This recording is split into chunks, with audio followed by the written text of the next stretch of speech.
আধার voter বলা হোক যায় আর এই দেখো সমস্যা নেই এখন ছিঁড়ে যায় সুন্দর দেখা যায়।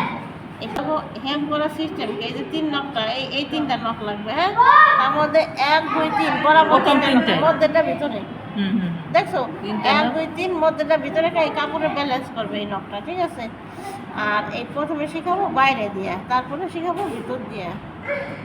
এই দেখো কতটা উঠাবা সুতা, এই যে আর এটা কি নিলাম একটু অ্যাঙ্গেল না, অ্যাঙ্গেল হবে। এই দেখো কতটুকু সুতা, 1 আল বা 2 আল ওটা আরো ছোট নিবা তখন শিখা যাবে। এই যে দেখছো অল্প অল্প, হ্যাঁ, যখন করবা তখন আরো ঘন করবা নিজেরটা। বাইরে ভাজতে আগে একটা একটু 2-1 সুতো উঠোই নিয়ে না না এটা হলো দেখাইলাম, আমি সেটাই পারি না, আমি এইভাবে দিই, আমি এই যে পারি না। এই পাশে সামান্য সামান্য কথা বলে, ঠিক আছে। আর তখন শিখা যাবা, শিখা যাওয়ার পরে নিবা একবারে না, হ্যাঁ, তখন ওরা আমার নখ ঠিক পাবে যে কত উঠছে। উঠছে। এই পলাপলি খেলতেছে, আমি জোরে চিল্লাম দিবানি, চিল্লাবা না কিন্তু।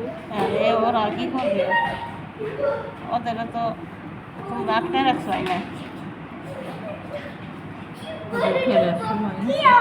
এই দেখো এই যে কটা পরে করছি, এই কটা আগে করছি, ঠিক আছে।